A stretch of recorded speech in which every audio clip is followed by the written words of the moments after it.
दोस्तों, कैसे हैं आप लोग। उम्मीद है आपकी पढ़ाई अच्छी चल रही होगी। तो ये देखिए, ये एक टेस्ट सीरीज़ है जो RO 2016 का एग्ज़ाम होना है उसके लिए लाए हैं। ये आपको सारे के सारे वो क्वेश्चन इसमें दिए गए हैं जो आपके एग्ज़ाम से रिलेटेड बहुत ही अच्छे क्वेश्चन हैं।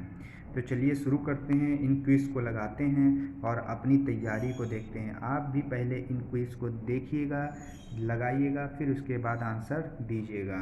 चलिए हम शुरू करते हैं। लगाने से पहले मैं आपको 30 सेकंड का टाइम दूंगा ताकि आप अपने क्वेश्चन को लगा लें, उसका आंसर दे लें। चलिए शुरू करते हैं। देखिए, चलिए ये पहला है। हमारा क्वेश्चन कह रहा है, स्टैंड अप योजना के तहत SC ST व महिला उद्यमियों के लिए कितने रुपए का ऋण आवंटन किया जाएगा। पहला क्वेश्चन आप ये लगाइए। आप लगा लीजिए, फिर हम उसका आंसर देते हैं। चलिए आपका टाइम हो चुका है। देखिए, स्टैंड अप योजना के तहत जो SC ST महिला उद्यमी हैं, इनके लिए 10 लाख से 1 करोड़ रुपए तक का आवंटन किया गया है। ठीक है, आप इसको ध्यान रखिएगा। अगला क्वेश्चन है, गतिमान एक्सप्रेस। गतिमान एक्सप्रेस देश की सबसे तेज गति की ट्रेन दूरी तय करती है। कहाँ से कहाँ तक इसकी दूरी है। चलिए आप लोग आंसर दीजिए। 30 सेकंड का आपके पास टाइम है, जल्दी कीजिए। एग्ज़ाम में आपको टाइम ज़्यादा नहीं मिलता है, आप जल्दी लगाने की कोशिश कीजिए। इसका सही आंसर होगा दिल्ली से आगरा। जो गतिमान एक्सप्रेस है वो दिल्ली से आगरा की दूरी तय करती है। अगला क्वेश्चन, डॉट्स। आप देखते होंगे डॉट्स के बारे में प्रचार भी आता है। ये किस बीमारी से संबंधित होता है, डॉट्स।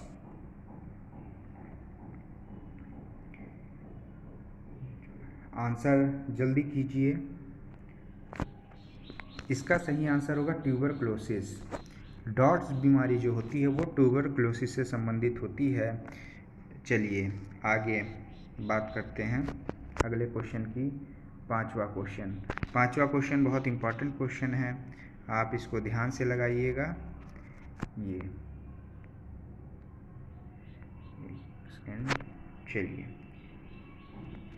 पति और पत्नी दोनों का रुधिर वर्ग A है, तो संतान का रुधिर वर्ग क्या होगा। बताइए, आप क्वेश्चन आंसर कीजिए। पति और पत्नी दोनों का रुधिर वर्ग A है, तो संतान का रुधिर वर्ग A या O में से कोई भी होगा। अगला क्वेश्चन है, उज्ज्वला योजना। उज्ज्वला योजना के अंतर्गत 9 करोड़ लाभार्थियों को गैस का वितरण किया जा चुका है। उज्ज्वला योजना, इसका स्लोगन क्या है। क्वेश्चन कह रहा है इसका स्लोगन क्या है, आपको बताना है। चलिए कीजिए आंसर जल्दी से।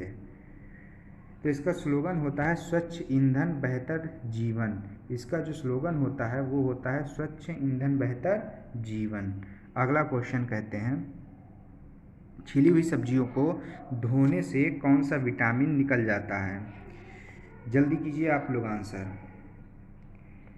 छिली हुई सब्जियों को जब आप धुल देते हैं तो कौन सा विटामिन चला जाता है, विटामिन C। इसीलिए कहा जाता है कि आलू काटने के बाद न धुलिए। आप आलू को छीलिए तब धुल सकते हैं, लेकिन जब आलू काट देंगे उसके बाद धुलेंगे तो उसमें जो विटामिन C होगा वो चला जाएगा।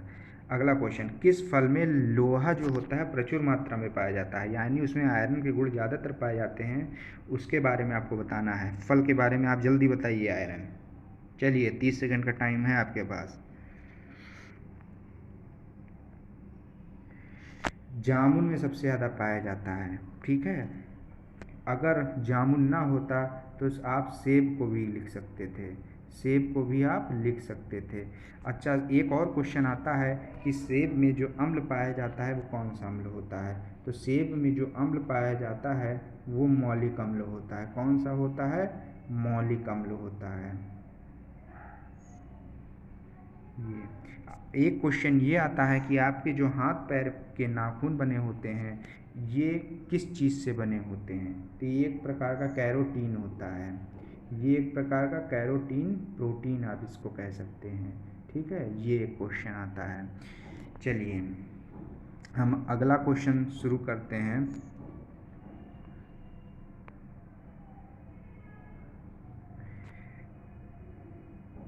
VD सावरकर को किस केस में फंसाया गया था, सॉरी, वीडी सावरकर को किस केस में फंसाया गया था? आप आंसर जल्दी कीजिए इसका। इसका सही आंसर होगा नासिक संयंत्र, पहला ही ऑप्शन इसका सही होगा। देखिए जो अगला क्वेश्चन आपका बताने जा रहे हैं, पीतल मिश्रण होता है, पीतल मिश्रण होता है, जल्दी बताइए क्वेश्चन। ये आपका धातु से रिलेटेड क्वेश्चन है, आप इसको जल्दी से बताइए क्या होगा इसका आंसर। इसका आंसर होगा कॉपर जिंक। इसका आंसर क्या होगा? कॉपर और जिंक, पहला ऑप्शन सही है इसका। अगला है, भारत में मिट्टी के कटाव की समस्या का संबंध किससे होता है?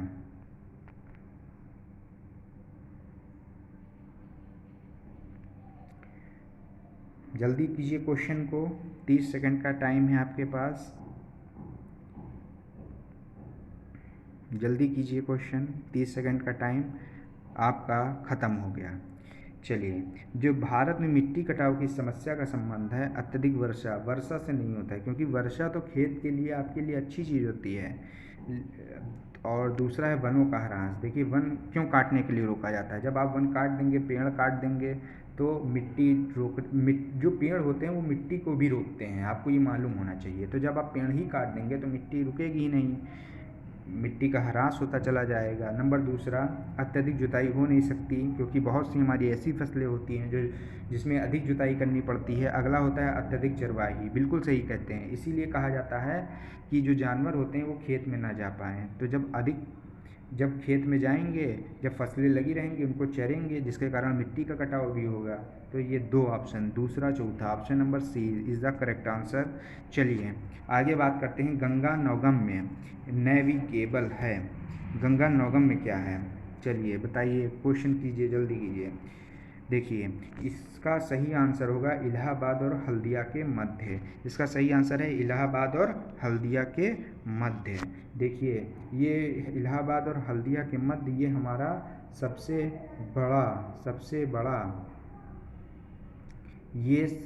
बड़ा जो यात्रा होती है पानी की, यात्रा किसकी? पानी की, वो ये दूरी तय करती है। ठीक है, तो आप ये चीज़ ध्यान रखिएगा। चलिए अगला क्वेश्चन करते हैं, नगरीय गांव पाए जाते हैं, चलिए जैसे नगर जैसे जो होते हैं, ये कहाँ पे पाए जाते हैं? जाहिर सी बात है अमेरिका में पाए जाते हैं। देखो ये भारत, चीन, श्रीलंका, ये कैसे देश हैं? ये विकासशील देश हैं। ये कैसे देश हैं? विकासशील देश हैं ये भी, ठीक है। लेकिन जो डेवलपिंग कंट्री है, अमेरिका क्या है? विकसित देश है। अमेरिका क्या है? विकसित देश है, ये विकसित हो चुका है। यूरोप क्या है? ये विकसित देश है। अमेरिका, यूरोप, ये सब क्या है? विकसित देश है। तो जाहिर सी बात है नगर की चीज़ें यहाँ पे ज़्यादा होंगी, नगर ज़्यादा होंगे, गांव कम से कम होंगे। तो 13वें का सही आंसर क्या हो जाता है? नंबर पहला। देखिए ये कॉमन सेंस के भी कुछ क्वेश्चन हैं। किसे पठारी महाद्वीप कहा जाता है? चलिए जल्दी बताइए, किसे पठारी महाद्वीप कहा जाता है? जल्दी बताइए। अफ्रीका। देखिए अफ्रीका को पठारी महाद्वीप कहा जाता है। अफ्रीका में सबसे ज़्यादा एक चीज़ ये भी आता है क्वेश्चन कि कौन सा ऐसा देश है जहाँ, या कौन सा ऐसा महाद्वीप है जहाँ पर कर्क रेखा, मकर रेखा और भूमध्य सागर रेखा तीनों गुजरती है? तो वो कौन सा है? अफ्रीका होता है। चलिए अगला क्वेश्चन है, मौर्य शासन के शीर्षस्थ अधिकारी को क्या कहते थे? चलिए बताइए क्वेश्चन।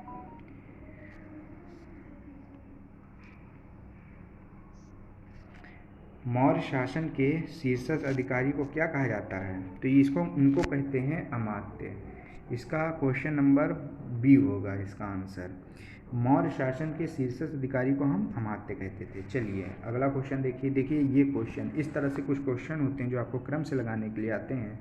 कह रहा है चीनी बौद्ध यात्रियों को ऐतिहासिक क्रम में बताइए। अब आपको ऐतिहासिक क्रम में बताना है। तो देखिए फाहियान सबसे पहले आया था, ठीक है, फाहियान चंद्रगुप्त के समय में आया था, हुएनसांग हर्षवर्धन के समय में आया था। फिर उसके बाद आ सकता है वांग हेन, फिर आया सिंह। तो इसका सही आंसर क्या होगा? 4 1 2 3। आगे चलते हैं।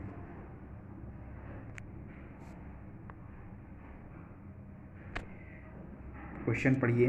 पानीपत के दूसरे युद्ध में मुगलों के विरुद्ध अफगान सेना का सेनापति हेमू किस सूर्य राजा का सेनापति था? अब बताइए, सीधे सीधे इसमें ये पूछना है कि जो पानीपत का दूसरा युद्ध हुआ था, जो उसका अफगान सेना का सेनापति हेमू था, वो किसका सेनापति था, ये आपको बताना है। चलिए आंसर कीजिए जल्दी। आंसर कीजिए, 30 सेकंड का टाइम है।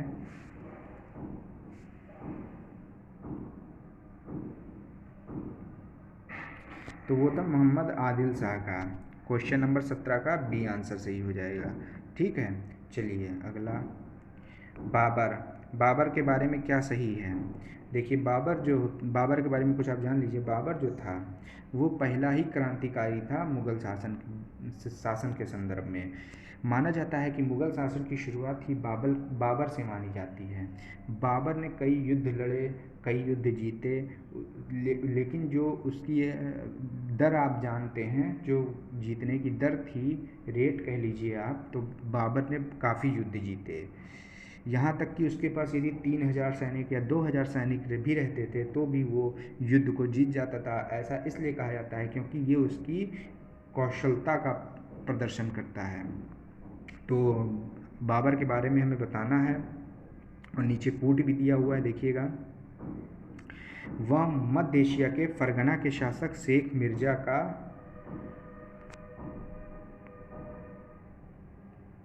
सेनापति था। यहाँ पे छूट गया है तो आप सेनापति भी कह सकते हैं इसको। ठीक है, तो ये कहीं छूट गया है इधर ज़्यादा।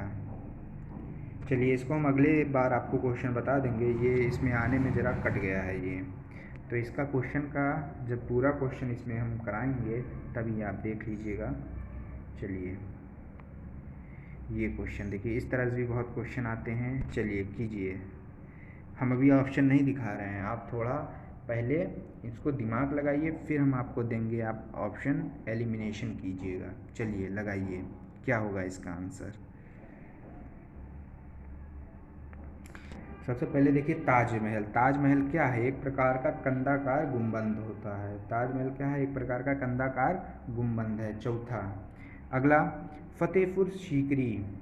ये धार्मिक रूपों का व्यापक प्रयोग इसमें किया गया है। पहला, गोल गुंबद, पूर्व आधुनिक भारत में निर्मित विशालतम गुंबद, ये आदिल शाह द्वारा बनवाया गया था। तो ये आता है आपका दूसरा। फिर अगला आ जाता है शेर शाह का मकबरा, पानी से घिरा हुआ था। तो 4 1 2 3, इसका आंसर कहाँ गया आपका? 4 1 2 3, ये ऑप्शन नंबर डी में आ जाता है, जो कि आपका एकदम सही माना जाएगा। Option number D.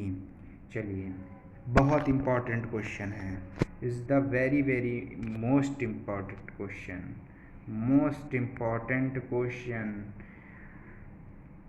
देखिए, आरओ के पेपर में सबसे बड़ी खासियत ये है कि जो आपका पेपर आता है 2017 के पेपर में, जब मैंने दिया था पेपर, तो उसका जो पहला ही क्वेश्चन था वो रोग से रिलेटेड था, फसलों के, वो फसलों के रोग से रिलेटेड था।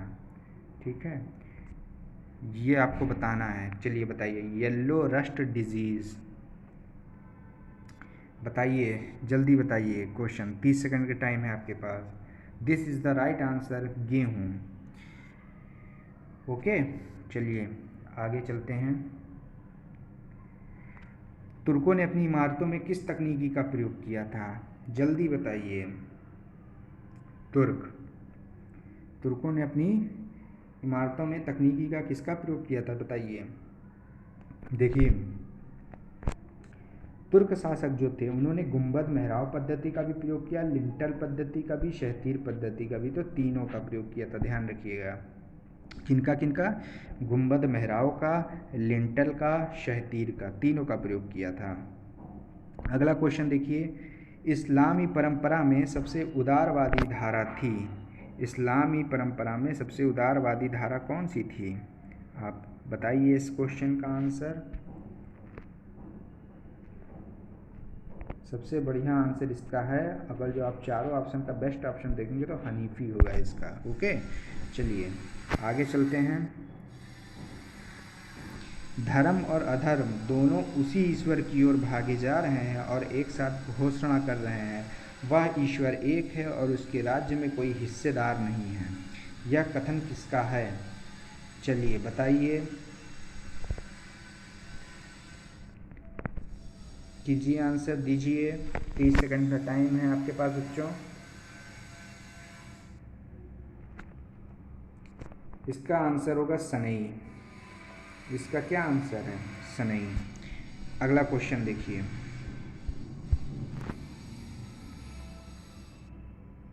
अगला क्वेश्चन किस चिश्ती संत की कुछ छंदों को सिखों के आदि ग्रंथ में शामिल कर लिया गया? जल्दी बताइए। चिश्ती के कुछ जो छंद थे वो सिखों के आदि ग्रंथ में भी शामिल कर लिया गया। आपने हिंदी तो पढ़ा ही होगा, छंद के बारे में आप जानते ही होंगे, ठीक है? तो आप बताइए इसके बारे में। क्वेश्चन कीजिए। फरीदुद्दीन, इसका सही आंसर क्या होगा? फरीदुद्दीन। चलिए आगे चलते हैं हम। एक क्वेश्चन आता है, पूर्वी और पश्चिमी घाट के मिलन स्थल पर कौन सी पहाड़ियाँ स्थित है? This is the most important question आपके लिए है ये। चलिए, पूर्वी और पश्चिमी घाट के मिलन स्थल पर कौन सी पहाड़ियाँ होती हैं? नीलगिरी की पहाड़ियाँ होती हैं। कौन सी पहाड़ियाँ होती हैं? नीलगिरी की पहाड़ियाँ होती हैं। दिस इज तमिलनाडु में स्थित है। दिस इज तमिलनाडु, ये तमिलनाडु में स्थित है आपकी। ध्यान रखिएगा, क्वेश्चन बहुत बार पूछा गया है। चलिए अगला क्वेश्चन आता है यहाँ पे। अब आर्ट एंड कल्चर से कुछ क्वेश्चन ले लेते हैं। आर्ट एंड कल्चर का भी बहुत ही क्वेश्चन आपके एग्ज़ाम में आता ही आता है, क्योंकि ये सिविल सर्विस के लिए बहुत इंपॉर्टेंट टॉपिक होते हैं। तो इसमें कह रहा है, कौन सा मंदिर विष्णु को अर्पित नहीं था? विष्णु को कौन सा मंदिर इसमें है जो अर्पित नहीं था? तो पहला ऑप्शन दे रहा है श्रीरंगम का रंगनाथ मंदिर, दूसरा है पांडुपुर का बिठोवा मंदिर, तीसरा है पुरी का जगन्नाथ मंदिर और चौथा है उड़ीसा का भुवनेश्वर का लिंगराज मंदिर। आप इन चारों में से जल्दी बताइए। आप जल्दी बताइए, 30 सेकंड का टाइम है आपके पास। टाइमर लगा के बैठा कीजिए, क्वेश्चन तब किया कीजिए। चलिए, इसका जो सही आंसर होगा वो भुवनेश्वर का लिंगराज मंदिर, ये आपका विष्णु को अर्पित नहीं है। अगला कह रहा है, इनमें से चोल मंदिर का महत्वपूर्ण अवयव कौन सा नहीं है?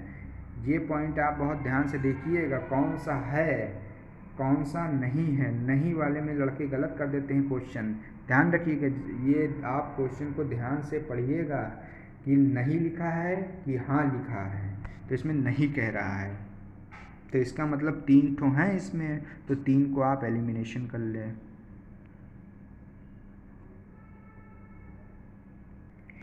उम्मीद है आपने लगा लिया होगा क्वेश्चन। चलिए करते हैं। बी वाला पॉइंट है, कौन सा पॉइंट होगा इसका आंसर? बी वाला है, शिकारा अथवा वुक्री मंदिर। अगला क्वेश्चन ई पशु हाट पोर्टल संबंधित है। पोर्टल के बारे में आप देखिएगा, ऐप और पोर्टल के बारे में आप ज़्यादा देख लीजिएगा। जैसे हम बात करते हैं ऐप पोर्टल के बारे में, कि अभी जो एक करेंसी चलाई गई थी, लिब्रा करेंसी,